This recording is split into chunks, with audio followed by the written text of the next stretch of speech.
We are ready again for another session of domestic violence यानी कि घरेलू हिंसा। और कई सारे टॉपिक अभी तक हम लोगों ने डील किए हैं और आज भी आपको एक या दो सेशन में ऐसे बताने वाला हूं जो कि इस कानून से जुड़े हुए बहुत ही इंपॉर्टेंट पार्ट को प्ले करता है। देखो, अल्टीमेटली कोई भी बंदा या कोई भी बंदी कोर्ट क्यों जाता है? रिलीफ लेने के लिए ना। अब सोचो, अगर हमको रिलीफ के बारे में 100% जानकारी नहीं है तो फिर हम कोर्ट जाकर भी क्या कर लेंगे? अल्टीमेट आउटपुट अगर हम लोग गेन नहीं कर पाते हैं ना, तो फिर वो चीज अपने आप में क्या रह जाती है? पेंडिंग रह जाती है। Correct. So from that point of view, जिस तरीके से आपने प्रीवियस दो सेशन में रेजिडेंस वाला रिलीफ और प्रोटेक्शन वाला रिलीफ अच्छे से ऑब्जर्व किया है, ठीक उसी तरीके से आज भी जो दो रिमेनिंग, इनफैक्ट कहे तो 3 रिमेनिंग जो रिलीफ है उनको भी बढ़िया से देखना। एक तो आपकी मॉनेटरी रिलीफ कह दीजिए, कंपेंसेशन कह दीजिए और चाइल्ड कस्टडी। तो आज हम कोशिश करेंगे कि इन 3 रिलीफ को अच्छे तरीके से डील करें। बट उससे पहले मेरे को एक बात बताओ, प्रोटेक्शन ऑर्डर का अगर नॉन कॉम्प्लायंस होता है तो जो इसकी नॉन कॉम्प्लायंस के खिलाफ में कॉन्सिक्वेंस होंगे वो सिविल होंगे, क्रिमिनल होंगे? What's your answer? Non compliance of protection order consequence क्या होंगे? सिविल होंगे या क्रिमिनल होंगे? अगर क्रिमिनल होंगे तो उस ऑफेंस की सजा कितनी होगी या फाइन पेनल्टी कितना लगेगा? 1 ईयर और 20,000। ठीक बात है। और ये अपराध का नेचर कैसा होगा? क्लासिफिकेशन क्या होगा इस ऑफेंस का? इट विल बी, क्लासिफिकेशन नहीं होगा क्या कुछ इसका? मतलब एक तरीके से जो इसका क्राइटेरिया आता है, cognizable and non bailable. Very good, ठीक है। अच्छा, प्रोटेक्शन ऑर्डर के नॉन कॉम्प्लायंस के अलावा एक और चीज है जो भी अपराध में आती, वो क्या थी? प्रोटेक्शन ऑर्डर के नॉन कॉम्प्लायंस के अलावा एक और चीज है, उस केस के अंदर भी जो है क्रिमिनल ऑफेंस बन सकता है, बट शर्त यह है कि उसके लिए गवर्नमेंट की सैंक्शन चाहिए होती है। बट वो है क्या? वो है ब्रीच ऑफ या नॉन कॉम्प्लायंस ऑफ सेक्शन 9। और सेक्शन 9 क्या कहता है? Duties of protection officer. तो अगर सेक्शन 9 की नॉन कॉम्प्लायंस हुई, यानी कि प्रोटेक्शन ऑफिसर ने अपनी ड्यूटी नहीं करी, तो उस केस में क्या हो सकता है? वो भी एक ऑफेंस है जो बनेगा। और उसका कॉग्निजेंस के अंदर एक एडिशनल कंडीशन है, कौन सी? गवर्नमेंट के सैंक्शन। अच्छा, एक बात बताओ, प्रोटेक्शन ऑर्डर का नॉन कॉम्प्लायंस हुआ, एक प्रैक्टिकल सवाल पूछ रहा हूं, प्रोटेक्शन ऑर्डर का नॉन कॉम्प्लायंस हुआ, उसके खिलाफ आप क्या करना चाहते हो? क्रिमिनल प्रोसीडिंग इनिशिएट है जो करना चाहते हो, क्या तब भी हमको गवर्नमेंट की सैंक्शन चाहिए होती है? हाँ या ना? इसका आंसर होगा नहीं।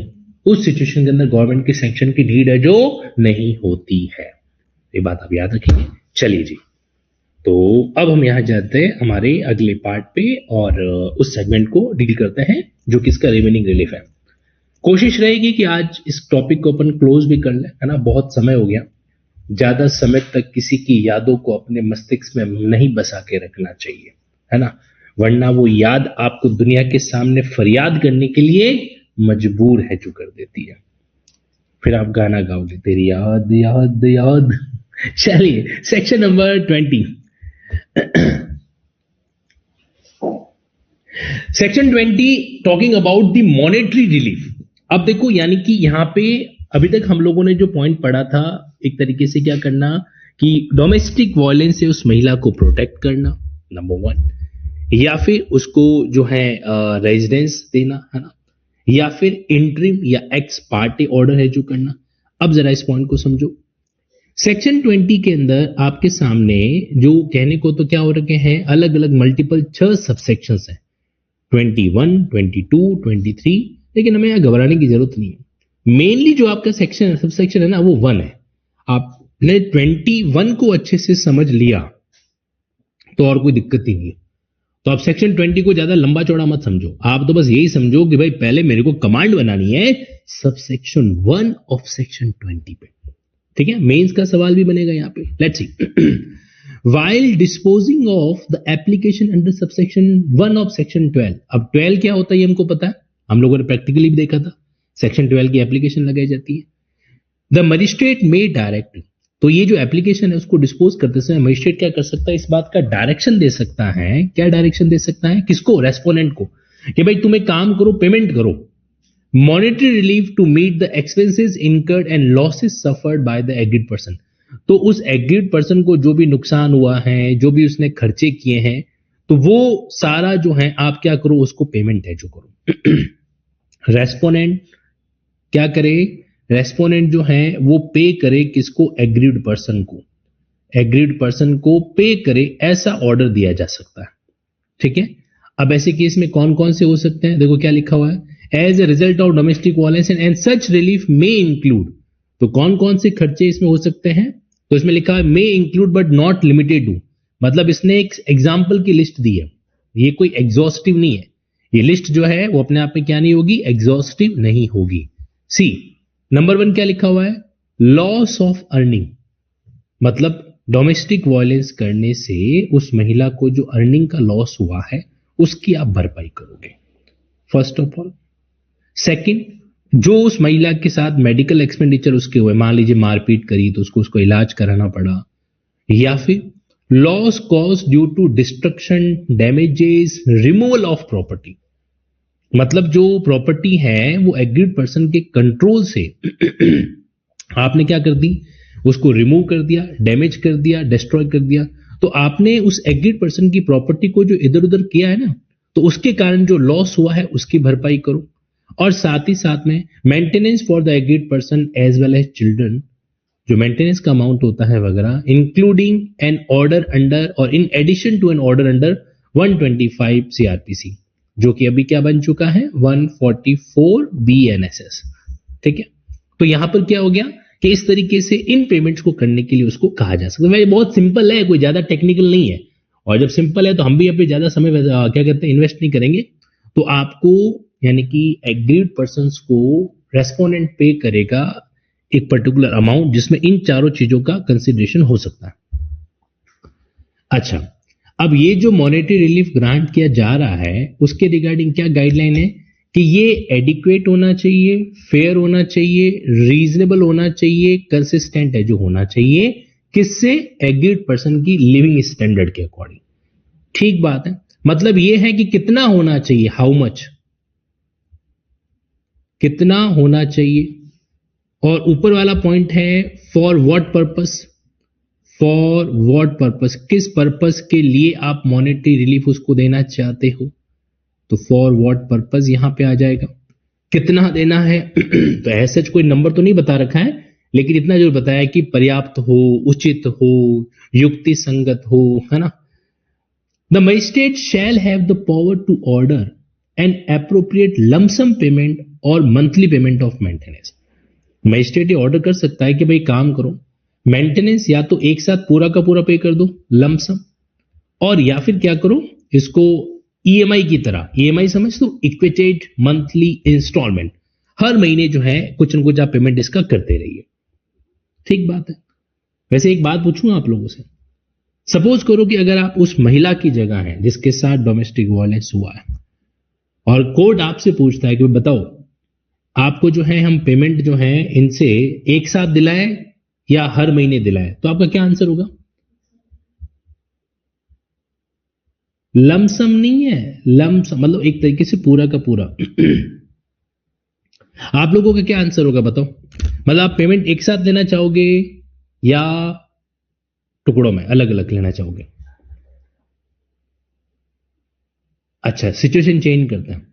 अगर आप डोमेस्टिक वायलेंस कमिट करने वाले दुराचारी दानव हो, एग्जाम्पल के लिए, मुझे पता है तुम नहीं हो, एग्जाम्पल दे रहा हूं, मान लेते हैं कि तुम क्या हो, डोमेस्टिक वायलेंस करने वाले दुराचारी दानव हो।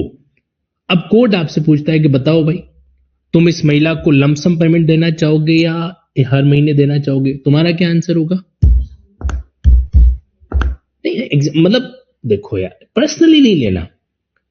इससे पहले जो एग्जाम्पल दिया था वो भी पर्सनली नहीं लेना, और अभी जो मैं आपको ये कह रहा हूं कि तुम इस तरीके से जो है राक्षस प्रवृत्ति के इंसान हो, एकदम दानव प्रवृत्ति के भयानक दुर्योधन की तरह रहने वाले इंसान हो, तो ऐसा नहीं समझना कि मैं आपको वास्तविकता में कह रहा हूं, मैं तो एग्जाम्पल दे रहा हूं। तो अगर आप रेस्पोनेंट हो, in that case it's better कि आप ईएमआई के अंदर उसको चूज करें, और अगर आप जो है एग्रीड पर्सन हो तो इट्स बेटर कि आप क्या करना चाहते हो, उसको मंथली पे करो। बट सिचुएशन पर भी डिपेंड करता है। कई बार क्या होता है, महिला कहती कि नहीं, मुझे तो इस आदमी का है ना खून ही पीना है ना, मैं एक बार लेके, मैं इसको तड़पते तड़पते देखना चाहती हूँ, मैं हर महीने लूंगी इससे। तब तक ये जब तक पेमेंट करेगा तब ये सोचेगा कि मैंने उसके साथ गलत क्यों किया, मैं उसको ऐसा रियलाइज करवाना चाहती हूँ। तो फिर वो महिला लमसम की बजाय बोलेगी नहीं, मेरे को तो मंथली चाहिए, पैसा तो मेरे पास खूब है लेकिन फिर भी मेरे को चाहिए। सो एनीवे, चलिए, नाउ मूविंग अहेड। तो ये मेंटेनेंस जो है वो लमसम या एक तरीके से एक साथ भी है जो हो सकता है। ठीक बात है, कोई बड़ा कंसर्न है जो नहीं है यहाँ पे। तो लमसम और इंस्टॉलमेंट या मंथली पेमेंट, तो ये दोनों चीजें एक तरीके से यहां पर आ जाएगी। अगला पॉइंट, मजिस्ट्रेट क्या करेगा जब इस तरीके का ऑर्डर पास करता है ना, तो उसकी एक कॉपी भेजेगा। किसको भेजेगा? जिस पार्टी ने एप्लीकेशन लगा रखी है उसको, और साथ ही साथ में जो पुलिस स्टेशन है with in the local limit of वो जुरिस्डिक्शन रेस्पोंडेंट रिजाइड, तो उसकी कॉपी भेजेगा वो। तो बड़ा सिंपल सा पॉइंट है, देखो वन लाइनर के पॉइंट बन रहे हैं यहां पर और कुछ भी नहीं है कि ऑर्डर की कॉपी जो है आप भिजवाओगे। अच्छा, सब सेक्शन 5 में आ जाओ। रेस्पोनेंट जो है उसकी ड्यूटी है कि जो भी उसको ऑर्डर दिया गया है मॉनेटरी अमाउंट पे करने का, देखो आप इसको कंपेंसेशन मत बोलो, इसको मॉनेटरी रिलीफ वर्ड ही यूज करना, ठीक है। तो मॉनेटरी रिलीफ जो ग्रांट किया गया है एग्रीड पर्सन को, तो जो भी पीरियड मेंशन किया गया है ना, तो उस पीरियड के अकॉर्डिंग वो उसको डीला, वो कितना पीरियड है वो मजिस्ट्रेट साहब डिसाइड करेंगे, ठीक है। तो सबसेक्शन 5 ये कहता है कि ही इज लायबल टू पे, लायबल टू पे। अब देखो, अब अगर वो नॉन कॉम्प्लायंस कर दे तो, नहीं पे करे तो, fail to pay, failed to pay, अगर वो नहीं पे करे तो क्या होगा? C, upon the failure on the part of respondent to make payment in terms of the order so and so, magistrate direction दे सकता है किसको? एम्प्लॉयर को। जैसे मान लीजिए कि वो बंदा कहीं पे काम करता है, तो जहां पे वो काम करता है ना वहां पे, सपोज करो कि तुम दुराचारी दानव हो, तुम्हारे खिलाफ ऑर्डर हो गया और तुम लिंकिंग लॉ के अंडर में काम कर रहे हो, तो मुझे आदेश दिया जाएगा, धनसुख पालीवाल, ये जो तुम्हारे स्टूडेंट सॉरी ये जो तुम्हारे जो है ना स्टाफ है, एम्प्लॉई हैं, ऑफिसर्स हैं, एजुकेटर्स हैं, फैकल्टी हैं, जो भी हो, जिस कैपेसिटी में तुम काम करोगे, है ना, निस्वार्थ भाव से तो करोगे नहीं, करोगे तो सीधी सी बात है दो पैसे कमाने के लिए, है ना। तो ऐसे केस में मजिस्ट्रेट मेरे को ऑर्डर देगा और बोलेगा कि इनकी सैलरी में से पैसा काटो, है ना, पैसा काट के खबरदार जो इनको डायरेक्ट दिया तो मैं किसको दूंगा? मैं दूंगा उस व्यक्ति को जिसके खिलाफ तुमने डोमेस्टिक वायलेंस किया। देखो कितना प्रैक्टिकल एग्जांपल दिया है, समझ में आ गया? Very good. Now moving ahead, the magistrate may direct the employer or debtor of the respondent to directly pay to the aggrieved person to deposit with the court or a portion of the wages or salary or debt। तो कह सकता है कि अब तुम directly जमा करवाओ, okay. तो ये ऐसा वो कह सकता है। अब मान लीजिए आप जॉब नहीं करते, आप फ्रीलांसर हो, तो क्या करेंगे भाई? देखो, तो यहाँ पे फ्रीलांसर हो तो कोई बात नहीं, अगर सपोज करो तुम्हारा कोई डेटर है, तुम्हारे डेटर का मतलब ये हो गया कि तुमने किसी को पैसा उधार दे रखा था, कोर्ट सीधा उसको बोलेगा खबरदार जो उसको वापस दिया तो तुम वो पैसा मुझे दोगे। इसको कहा जाता है गार्निशी। क्या बोलते हैं? Garnishee. Now to directly pay to the agreed person और deposit with the court a portion of the wages, salary, डेब्ट ड्यू और accrue to the credit of respondent which amount may be adjusted toward the model. तो मतलब क्या है कि हम उसको नॉन कॉम्प्लायंस में जेल नहीं भेज रहे हैं, आप देख रहे हो, जेल नहीं भेज रहे हैं, ओके। चलिए, नाउ मूविंग अहेड। तो ये पॉइंट आप लोगों को ध्यान रखना, फेल टू पे के अंदर क्या किया जाएगा? आपके जो एम्प्लॉयर है उसको डायरेक्शन दिया जाएगा, एम्प्लॉयर है या जो डेटर है उसको जो है क्या किया जाएगा? डायरेक्शन है जो दिया जाएगा। अच्छा एक बात बताओ, अब आप में से कुछ कैंडिडेट मनी मन में खुश हो रहे हैं, धन्यवाद भगवान जी हम फीमेल हैं, हमारे खिलाफ तो ऑर्डर हो नहीं सकता। तो मेरे को बताओ कि ये जो ऑर्डर है सेक्शन 20 का, क्या ये किसी महिला के खिलाफ हो सकता है क्या? सवाल बड़ा सिंपल सा है, मेरे को ये बताओ, क्या ये जो सेक्शन 20 का ऑर्डर है क्या ये किसी महिला के खिलाफ हो सकता है क्या? सीधा जवाब मत देना, जाके एक बार पढ़ लो सेक्शन 2 क्या कहता है, रेस्पोंडेंट की परिभाषा में कौन कौन आएगा।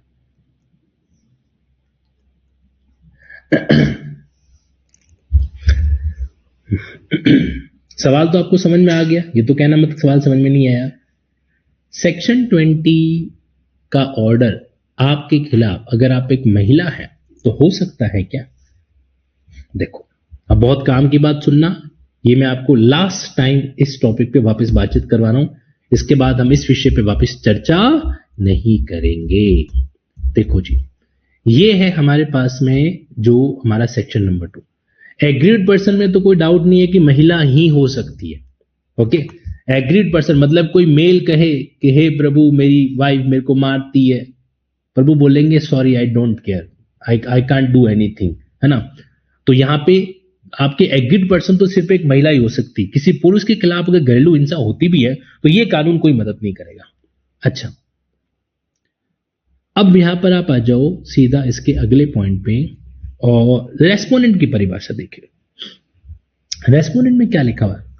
It means any adult male person who is or has been in a domestic relationship with the agreed person against whom the agreed person has sought any relief under this act।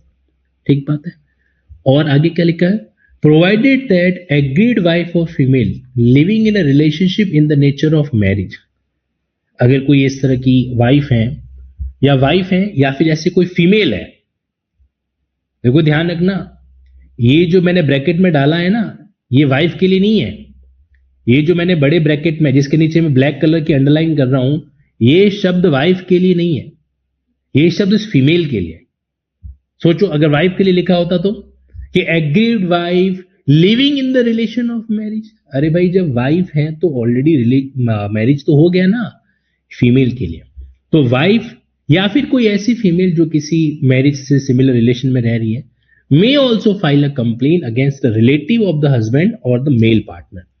तो ये जो relative of husband है ना, तो उसके अंदर जो अपन कहते हैं कि ननंद भी आ सकती हैं, सासू मां भी आ सकती हैं, और कौन होता है भाई? हो सकता है, क्योंकि यहाँ पे रिलेटिव के अंदर की परिभाषा में तो बहुत वाइड वाला सेगमेंट है जो आ जाता है यहाँ पे। प्राइमा फेसा ही हस्बैंड है जो जिम्मेदार होता है। तो अब इस सवाल को मैं ठीक कर देता हूं। एक्चुअली क्या, जब मैंने सवाल पूछा ना, आपको मुझसे वापस क्रॉस क्वेश्चन पूछना चाहिए था कि सर आपने ये कहा कि आप अगर फीमेल हैं, आप मतलब तुम लोग अगर फीमेल हैं तो क्या उनके खिलाफ ऐसा ऑर्डर सकते? तो आपको मुझसे पूछना चाहिए कि सर कौन सी फीमेल, मैरिड वाली या अनमैरिड वाली? नहीं, you need to take it seriously. मतलब आपको पहले ये फाइंड आउट करना पड़ेगा कि मॉनेटरी रिलीफ एक फीमेल के अगेंस्ट हो सकता है कि नहीं हो सकता है। तो it will depend whether that female is married और नॉट। ओके, अच्छा एक बात और बताऊं मैं आपको, अगर वो एक फीमेल है जो मैरिज जैसे रिलेशन में रहती है, जो क्या करती है, मैरिज जैसे रिलेशन के अंदर है जो रहती है, उस सिचुएशन में क्या हो? अच्छा मैं आपको एक जजमेंट के बारे में बताऊंगा, डोंट रुक जाइए अभी आप, है ना। मेरे को ये बताइए, वो हरसोरा वाला जजमेंट अपन डिस्कस करेंगे अभी। मैं क्या पूछ रहा था यार, भुला देते हो। हाँ, अगर आपके सामने पॉइंट आता है तो आपको ध्यान रखना है कि वहां पे मैरिड या अनमैरिड। बट अब मैं आपको एक लीगल डेवलपमेंट बता रहा हूं, ध्यान से सुनना और उसको ऑब्जर्वेशन करना, ठीक है। सी,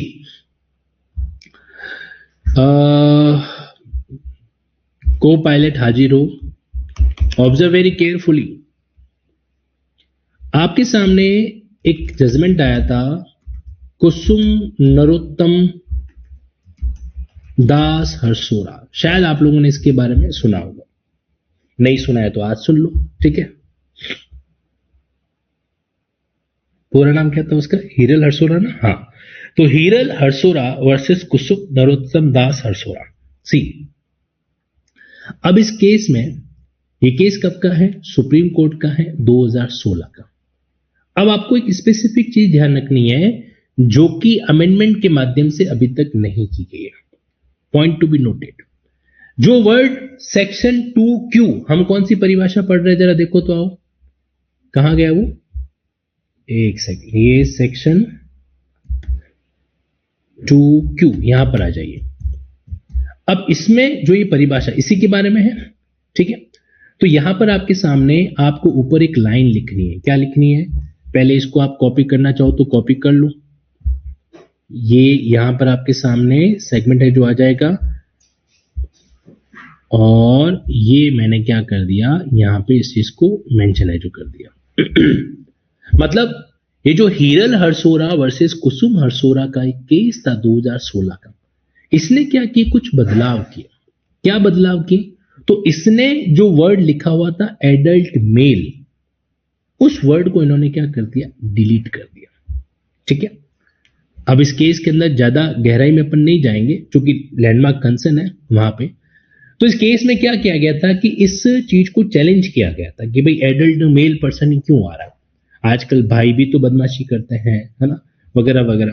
तो इन्होंने इसको स्ट्रक डाउन किया, adult male from section 2Q as unconstitutional, held that restricting respondent only to adult male was discriminatory and violated। अब सोचो, भाई को बदमाशी करना है, वो भाभी को आगे कर देगा तो, हाँ, भाभी बदमाशी कर रही है क्योंकि भाभी को पता है कि तुम डोमेस्टिक वायलेंस में उसका कुछ कर नहीं सकते, तो यहां पर ही बात आ जाती है। तो उन्होंने क्लेरिफाई किया कि रेस्पोंडेंट की परिभाषा के अंदर मेल फीमेल दोनों आ सकता है, और इस तरीके से जो स्कोप है ना महिला विक्टिम का और महिला रेस्पोंडेंट का, वो एक तरीके से बढ़ गया। ओके, तो ये ध्यान रखना, बिफोर जजमेंट क्या सिचुएशन थी, ओनली एडल्ट मेल पर्सन, और अब जो सिचुएशन क्या हो गई, एनी एडल्ट पर्सन, मेल और फीमेल वाला पॉइंट यहां पर आपको देखने को मिलेगा। तो अब जो है मान लीजिए कि हस्बैंड, फादर, ब्रदर, इन्हीं के खिलाफ है जो होता था, लेकिन अब ये जो सीन है वो फीमेल रिलेटिव के खिलाफ भी है जो हो सकता है।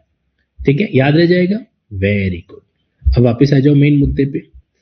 तो अब यहां पे 2Q का जो कंसेप्ट है वो एक तरीके से इस वे में, तो आप ये कह सकते हो कि अगर आपके पास रेड पेन है तो आप यहां पे इस वर्ड को हटा दीजिए। किसको हटा दीजिए? एडल्ट को तो रहने दीजिए, ये वर्ड को आप स्पेसिफिकली मेल वर्ड को जो है हटा दीजिए। एक और चीज मैं आपको बताना चाहता हूं, देखो यहां पर क्या ऐसा भी हो सकता है कि किसी बच्चे के खिलाफ आप डोमेस्टिक वायलेंस का अपराध दर्ज करा सकते हो? जैसे भतीजा है, भतीजा समझ के ना, 18 साल से छोटा वाला, तो उस केस के अंदर इसको क्या करेंगे? तो इन्होंने हरसोरा वाले केस ने तो सिर्फ क्या किया, सिर्फ मेल वर्ड का मामला खत्म है जो किया, कि भाई यहां पे सिर्फ एडल्ट मेल वाला कंसर्न है जो नहीं रहेगा। लेकिन एक चीज जो पेंडिंग रह गई वो ये था कि वर्ड सिर्फ मेल हटाना था, बट इन्होंने स्ट्रक डाउन जो कर रखा है वो एक तरीके से पूरा का पूरा एडल्ट मेल है। जो आप सुन रहे हो मैं क्या कहना चाह रहा हूं? हेलो तो ये पॉइंट ध्यान रखना यहाँ पे कि कहीं न कहीं जो है मेल वर्ड हटाना था, हमने पूरा एडल्ट वर्ड ही हटा दिया। बट अंडरस्टूड है कि जनरली जो है अपन इस वर्ड के अंदर जो है एडल्ट पर्सन को लेते हैं, लेकिन जब से ये हरसोरा का जजमेंट आया है तब से आप ये नहीं कह सकते, हालांकि कोई अप्रोप्रिएट केस अभी तक आया नहीं है इसलिए कुछ डिस्कशन हो नहीं पाया इस बारे में, लेकिन क्या कोई बच्चा जो है वो इस तरीके से डोमेस्टिक वायलेंस कर सकता है क्या? तो इट विल डिपेंड, करने को तो कर ही सकता है, ऐसा थोड़ा ना है कि बच्चे अपराध नहीं कर सकते। तो बच्चे अपराध कर सकते हैं तो बच्चे डोमेस्टिक वायलेंस भी कर सकते हैं। एग्जाम्पल के लिए छोटा भाई बड़ी बहन के खिलाफ डोमेस्टिक वायलेंस कर रहा है, बोलेगा कि ये सारी प्रॉपर्टी पिताजी ने मेरे नाम पे कर रखी है, मैं इस घर का वारिशान हूं, है ना, दीदी तो बोलूंगा ही नहीं, है ना, तुम यहां से जितना जल्दी हो सके कट लो। तो ये चीज वहां पर आपके सामने। Okay, so this is a crucial point कि हमें इस बात को ध्यान में जो रखना। नाउ फर्दर मूविंग अहेड, तो अब क्या है कि एडल्ट के ऊपर तो आप स्टार लगा दो और मेल पर्सन को तो पूरा ही काट दो आप, ठीक। तो ये दोनों बातें यहां पे क्या हो जाएगी, रिलेवेंट है जो हो जाएगी। चलिए आगे बढ़ते हैं अपन।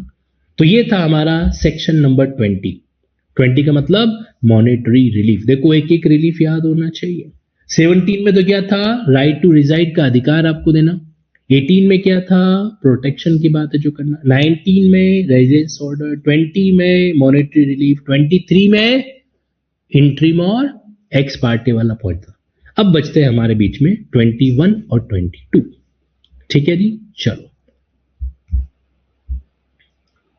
21 यहां पर आ जाते हैं अपन।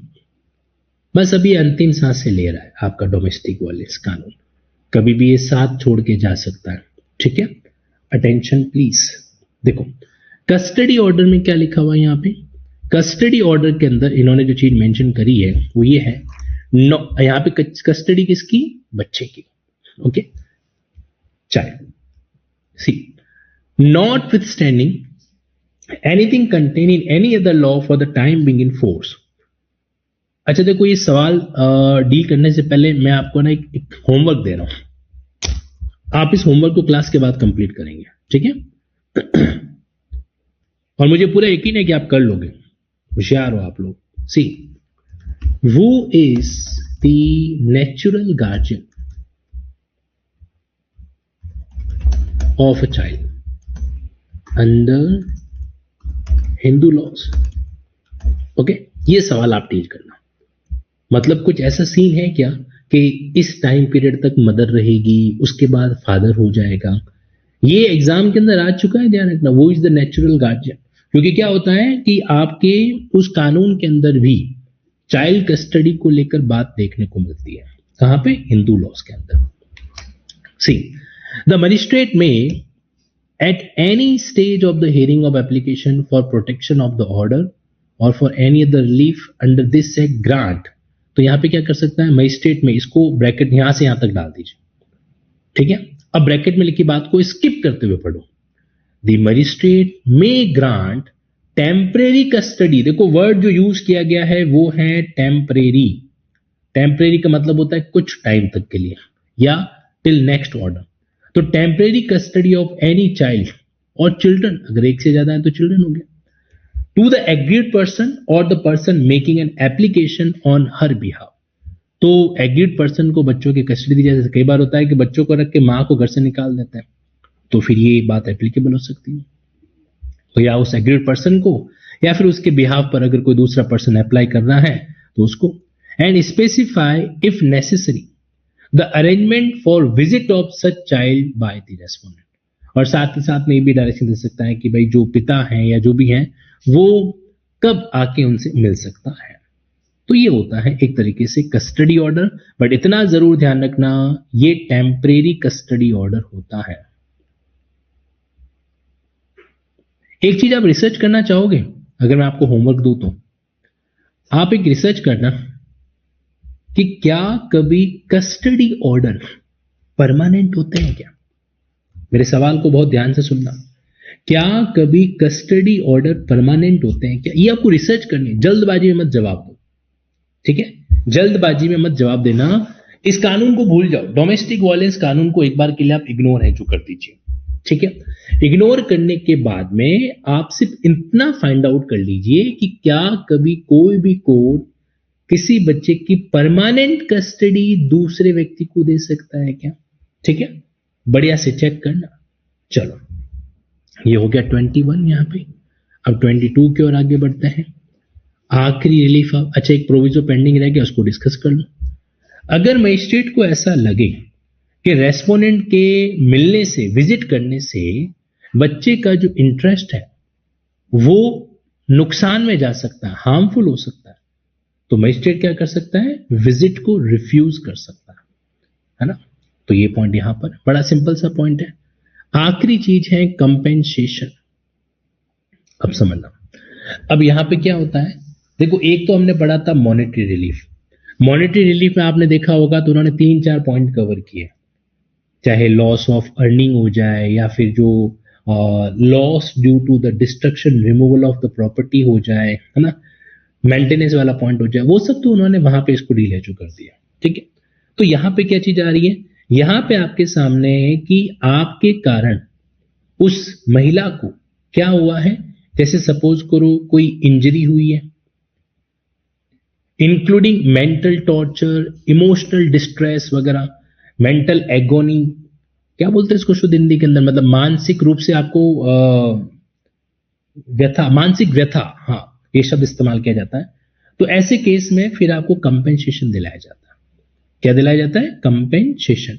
तो ये होता है इंजरी के अगेंस्ट में। आप इसको मोटा मोटी रूप से क्या कह सकते हो?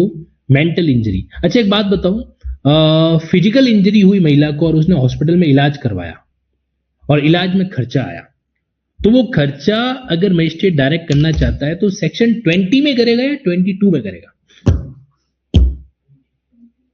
किस में करेगा बताओ? 20 या 22? लिखा हुआ है, आपने 20 पढ़ा कि नहीं पढ़ा? जो मेडिकल ट्रीटमेंट की बात है जो हो रही है वो कहां पे आएगी? 20 के अंदर है जो आएगी, वो 22 के अंदर नहीं आने वाली। तो ये छोटा सा पॉइंट आप लोग थोड़ा सा दिमाग के अंदर जरूर रखना, क्योंकि अपने आप में बड़ा क्रूशियल है ये। ओके, तो ये चीज हमको ध्यान में है जो रखनी है। हमको नहीं, हमको ध्यान में है जो रखनी है। सी, तो ये आपके मेंटल इंजरी के बारे में डील जो करता है। ओके, नाउ मूविंग है, तो ये डिफरेंस क्लियर है सेक्शन 20 और 22। अच्छा, एक और बात, जैसे आप लोगों ने अभी सेक्शन 20 पढ़ा है ना, तो क्या ऐसी पॉसिबिलिटी है एग्जाम के अंदर कि आपसे पूछा जाए कि for what purpose monetary relief may be granted? ये आंसर लिखना। आज मैं आपको एक छोटी सी बात और बताऊं, हम लोग अक्सर जो है ना मिथ में, भ्रम में बड़े जीते हैं। एक भ्रम मन में और एक मन भ्रम में, है ना। कैसे? हमें लगता है कि मेंस की तैयारी का कोई अलग तरीका होता होगा, मतलब जब हम प्रीलिम्स निकाल देते हैं तो मंगल ग्रह से अवतार होता होगा और फिर जो है मेंस की तैयारी होती होगी। ऐसा नहीं है। जब आप प्रीलिम्स एग्जाम को डील करते हो, एट द सेम टाइम आपको इस बात का ध्यान रखना है। क्या ध्यान रखना है? कि उसके अंदर जो जो मेंस के क्वेश्चंस बनते हैं सेम टाइम डील कर दो। अब जैसे ये सवाल सेक्शन 20 का, अपने दिमाग के घोड़े, हाथी, शेर सब दौड़ाओ और ये फाइंड आउट करो कि इसमें मेंस का क्वेश्चन किस तरीके। जैसे यहाँ पे क्या सवाल बनेगा, मैं आपके सामने ना एक काम करता हूँ, एआई को यूज करके बताता हूँ। मैंने क्या किया, मैंने सिंपली जो है ना इसको कॉपी कर दिया, ये यहां से लेकर यहां तक मैंने कॉपी कर दिया।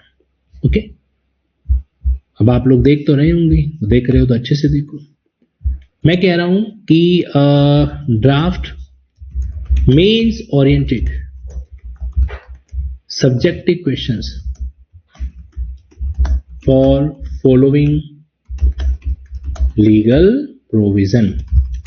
ठीक है, अब जो मैंने ड्राफ्ट कॉपी किया था और कुछ नहीं, ये वही ड्राफ्ट है आपका जो मैंने अभी डोमेस्टिक वायलेंस उठाया। अब मैं इसको पूछ रहा हूं कि भाई एक काम करो, तुम कुछ सब्जेक्टिव क्वेश्चन ड्राफ्ट करके बताओ क्या क्या इस तरीके से मेंस ओरिएंटेड जो है सब्जेक्टिव क्वेश्चन यहां पे बन सकते हैं। तो इसने क्या क्या किया जरा देखो, तो कुछ बनाए कि नहीं बनाए सवाल इसने?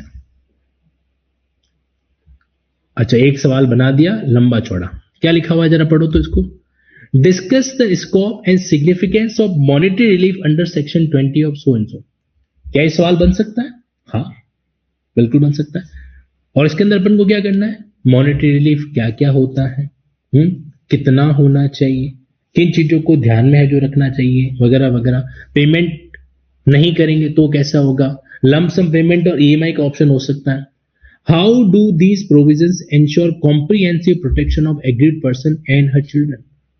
तो ये जो सेक्शन 20 है वो किस तरीके से जो है एग्रीड पर्सन वगैरह का प्रोटेक्शन इंश्योरेंस जो करता है, and in what way do they complement existing remedy under section 125। अब एक नया सवाल, ये जो है वो सीआरपीसी के 125 यानी कि बीएनएसएस के 144 के साथ में कॉम्प्लीमेंट है या कॉन्ट्राडिक्ट। अभी हम लोगों ने पढ़ा था कि ये जो रेमेडी है 125 के अलावा भी हो सकती है और उसके जगह पर भी जो हो सकती है। नीचे लिखा हुआ ना, कहां गया वो पॉइंट, 125 वर्ड, ये देखो डी वाला क्लॉज हम लोगों ने पढ़ा था। The maintenance for the agreed person if any including an order under और एडिशनल। तो हो सकता है 125 का ऑर्डर अलग से भी हो या इसके अतिरिक्त भी है जो, तो ये पॉइंट आ रहा। ऐसे ही बनते हैं मीन्स के सवाल और कोई दूसरा तरीका नहीं है। अगर आप खुद को टेस्ट करना चाहते हैं तो दो एंगल है आपके पास। प्रीवियस क्वेश्चंस के जो पेपर्स हैं उसमें ये देखो डोमेस्टिक वायलेंस के सवाल कैसे हो रखे हैं और साथ ही साथ में उसको आप क्या कर लीजिए, या फिर आप एआई का इस्तेमाल है जो करें। और अगर आप हिंदी मीडियम के कैंडिडेट्स हैं तो उसको एक लाइन और देख लीजिए, क्या लिखोगे कि draft the mains oriented questions in Hindi, तो ये बेचारा आपके लिए हिंदी में कर देगा। ठीक है, चलिए now moving ahead.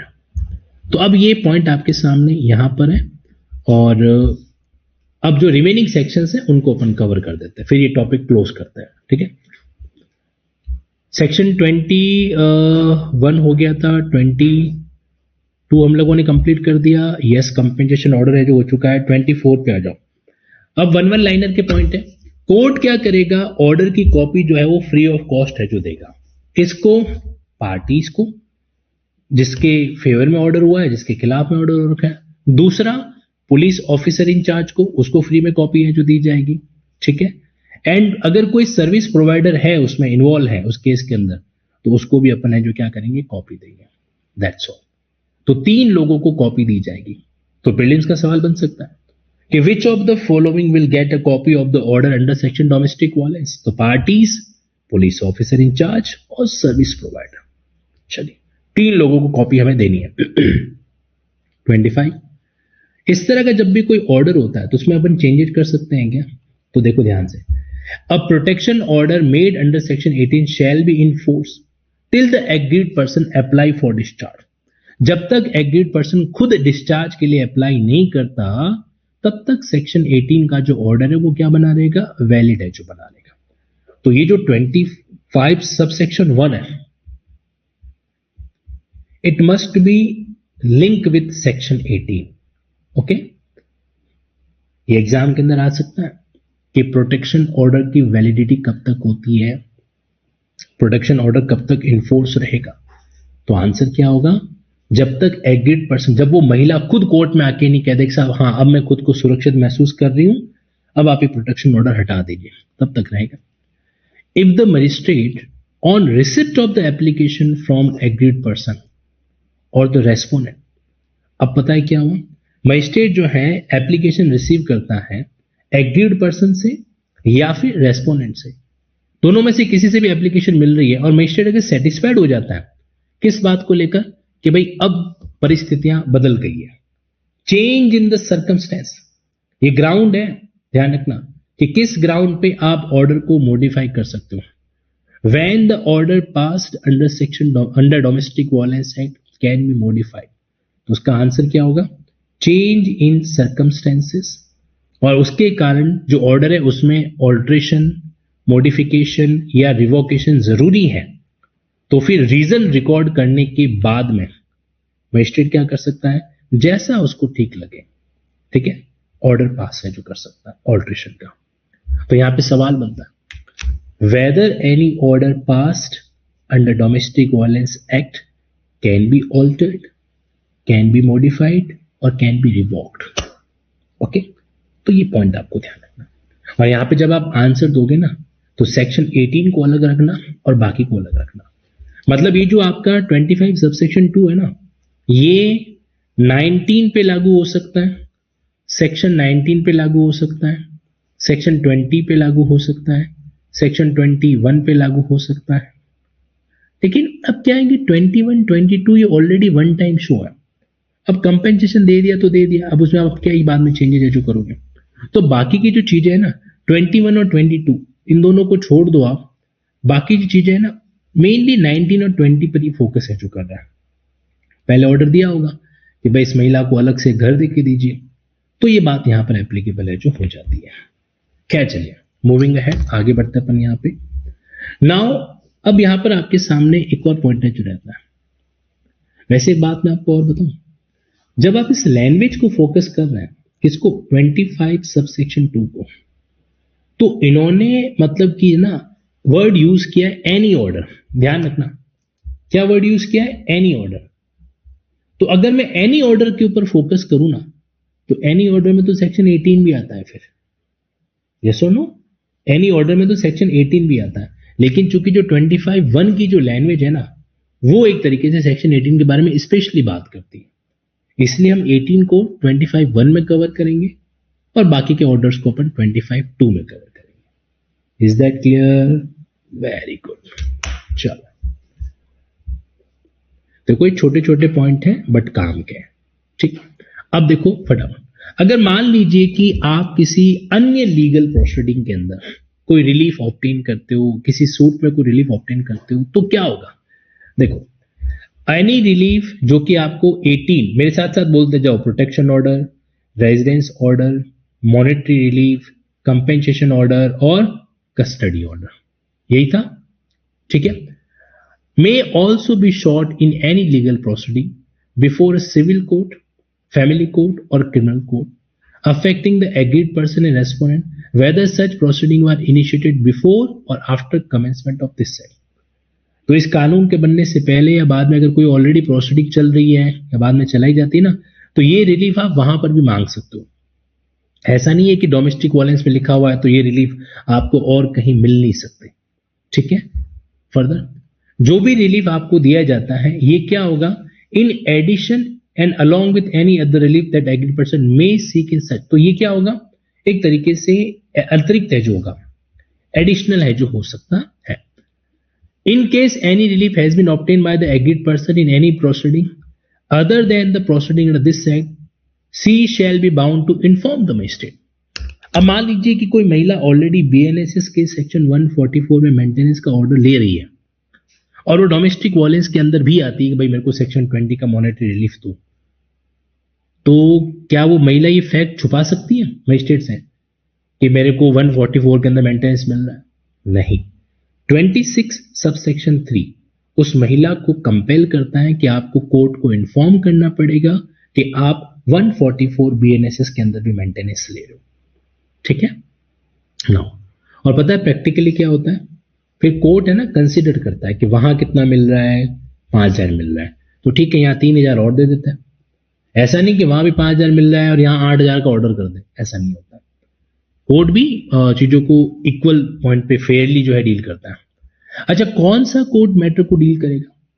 Domestic violence के मैटर को कौन सा कोर्ट डील करता है?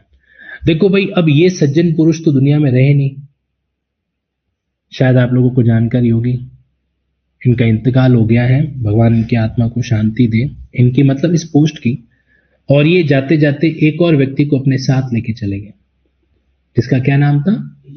असिस्टेंट सेशन जज।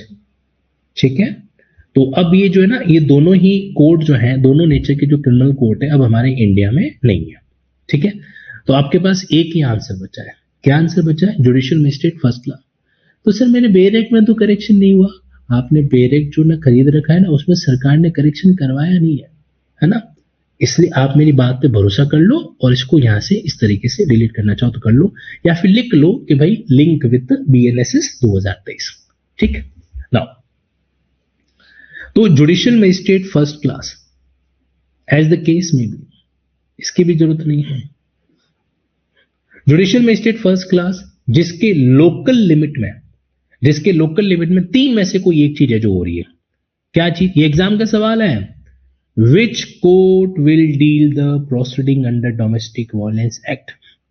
नंबर 1, जिसके लोकल लिमिट में वो जो महिला है ना जिसके साथ गलत हो रखा है, तो वो परमानेंटली या टेम्परेरी रहती है, बिजनेस करती है या जॉब करती है। ओके, तो ये हो गया उस महिला के पॉइंट ऑफ व्यू से। मैं यहां पर एग्रीड पर्सन के लिए ये ऐसी डिजाइन बना देता हूं, आप समझ जाना कि मैं क्या कहना चाह रहा हूं। ठीक है, तो या तो वो जहां पे आर मतलब रिजाइड करती हैं, बी मतलब बिजनेस करती हैं, और ई मतलब एम्प्लॉय करती है। Okay, next point, where the respondent reside और कैरी ऑन बिजनेस। ये कौन है? ये वो बड़ी बड़ी आंखों वाला बंदा है। ठीक है, अब यहां पे मैं आधा इसको फीमेल रख लेता हूं और आधा इसको फ्री छोड़ देता हूं। आप मत समझ जाना कि यहां पे मेल फीमेल दोनों की बात हो, क्योंकि रेस्पोनेंट कैन बी मेल और फीमेल। तो यहाँ पे जहां तो महिला रहती है या वो जो बंदा रेस्पोनेंट है वो रहता है, और तीसरा या फिर जहां पे कॉज ऑफ एक्शन अराइज हो रहा है, जहां पे उसके साथ डोमेस्टिक वायलेंस। यहाँ पे कॉज ऑफ एक्शन का मतलब क्या होता है? डोमेस्टिक वायलेंस हुआ है ना। तो जहां पे डोमेस्टिक वायलेंस क्या हो रखा है, कमिट है जो हो रखा है, तो उस लोकल लिमिट वाला जो जेएम फर्स्ट होगा ना, वो इस मैटर को डील कर सकता है और रिलीफ है जो दे सकता है। Very very simple. कोई भी ऑर्डर यहां पे पास हुआ है ना, ध्यान रखना, वो पूरे भारत में इन्फोर्सेबल है। ऐसा नहीं कि राजस्थान में ऑर्डर पास हो रखा है और गुजरात में चले जाओ तो कह रहा है तमें तो राजस्थानी छे तमारो ऑर्डर अटे ना चाली छे, ऐसा नहीं होगा, है ना, पूरे भारत में है जो होगा। ओके जी, चलिए नाउ मूविंग अहेड। देखो, आपको पता है बेइज्जती करना क्या होता है? मैं बताता हूं आपको। अब मैंने क्या है कि ये डिजाइन बनाई है, इस डिजाइन में मैंने इस बंदे के आधे बाल रखे और आधे नहीं रखे।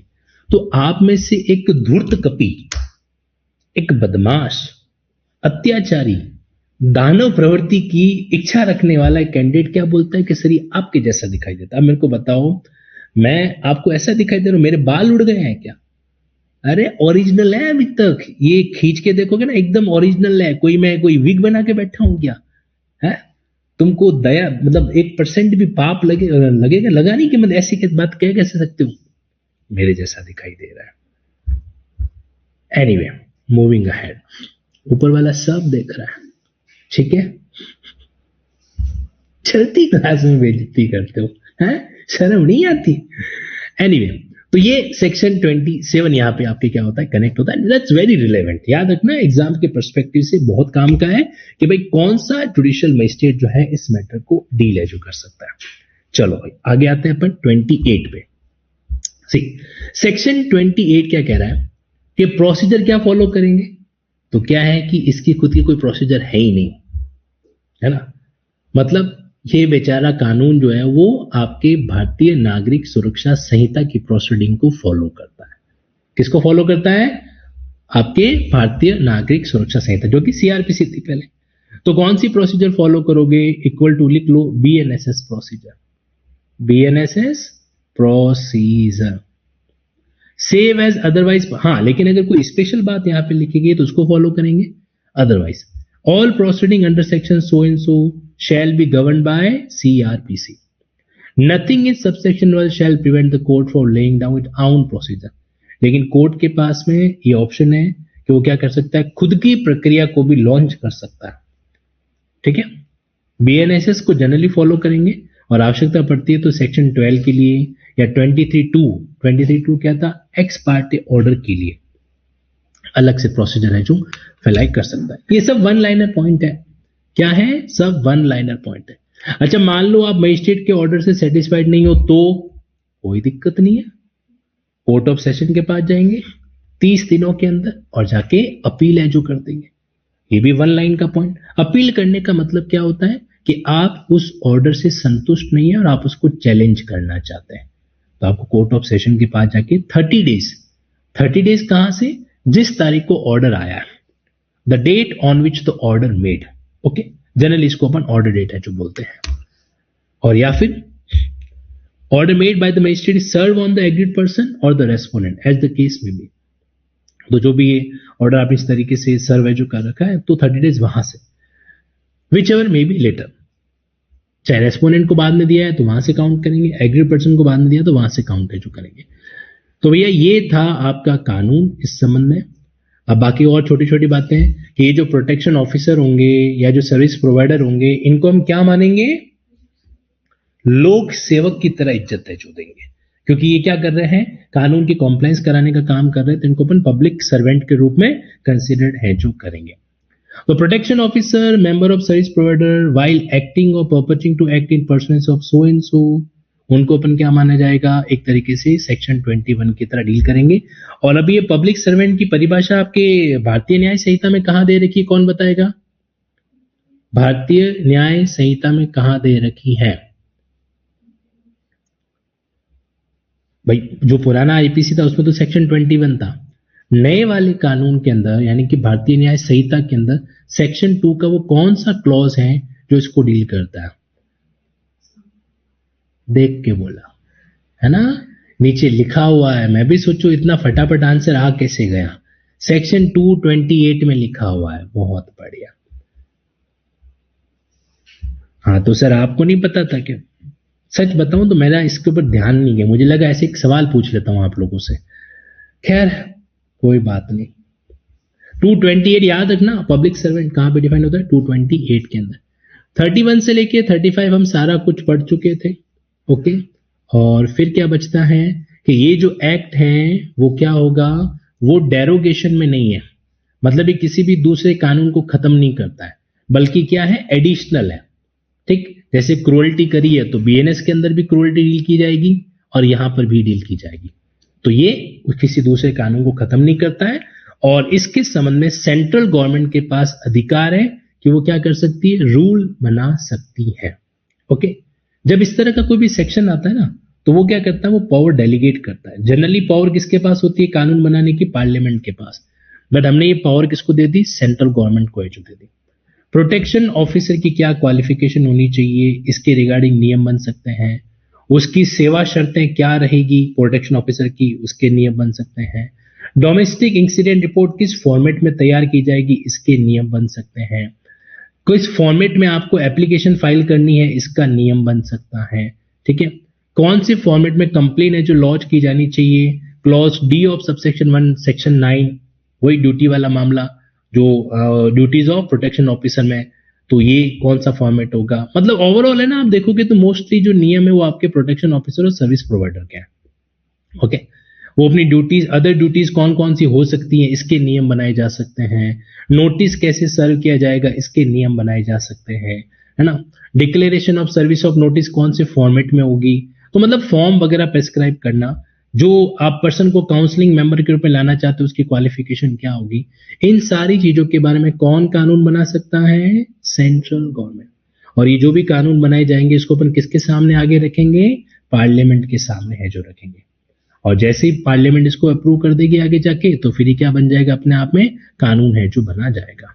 बस इतनी सी बात है सर। आज आपको नहीं लगता आप बहुत फटाफट चले?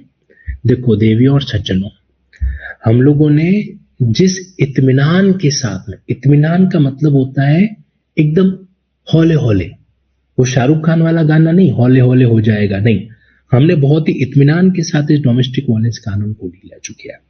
एक एक पॉइंट पूरा गहराई के साथ आ रखा है, और मुझे लगता है कि आई एम सेटिस्फाइड, तो आप भी सेटिस्फाइड होंगे डोमेस्टिक वायलेंस के पूरे टॉपिक को लेकर। ठीक है, तो इस लॉ को यहीं पे अपन समाप्त करते हैं। हम लोगों ने इसके साथ में केस स्टडीज को भी ऑब्जर्व किया, जो अलग अलग इसके जजमेंट है जो आ रखे थे। बाकी कोई भी अपडेट आता है तो आप इसको धीरे धीरे साथ साथ में पढ़ते हुए चलिए। ठीक है, इसी के साथ घरेलू हिंसा अधिनियम हम लोग समाप्त करता है। थैंक यू सो मच, आपने बहुत ही अच्छे तरीके से इस कानून को डील किया और हर एक लेक्चर को सुनने की कोशिश करी। And you may thanks me as well as कि मैंने ठीक ठाक पढ़ाया, है ना। चलिए, okay everyone, take care, bye bye. कभी कभार है ना ऐसे कॉम्प्लीमेंट दे दिया करो। सोचो, मैं सुबह उठते ही मैंने देखा कि टेलीग्राम के अंदर एक जुडिशरी गाइडेंस प्रोग्राम के स्टूडेंट का मैसेज आया। मैंने मैसेज ओपन किया तो एक मिनट का 1.5 मिनट का एक वीडियो आया। जैसे ही वीडियो चलाया, वो कैंडिडेट कह रहा है कि सर मैंने आज तक लॉ को इस वे में नहीं पढ़ा था, LLB के 3 साल निकल गए, 5 साल निकल गए, लेकिन जिस डेप्थनेस के साथ में, जिस तरीके से डायग्रामेटिक नोट्स बनाते हुए, एक एक कॉन्सेप्ट को लिंक करते हुए, इंटरडायरेक्ट लिंकिंग करते हुए आप जो पढ़ा रहे हो ना, बहुत ही शानदार है सर, वाकई में सर मजा आ गया। ऐसे करके कोई मैसेज सुबह सुबह को उठना पड़ता, मतलब मेरा दिन कितना शानदार हो जाएगा। Can you imagine? मैं वो बता रहा हूं, मैं कह नहीं रहा हूं कि तुम ऐसा करना, मैं सिर्फ बता रहा हूं आपको कि ऐसा हो तो क्या शानदार हो। चलो भाई ठीक है, समझदार तो तुम हो ही। Bye bye.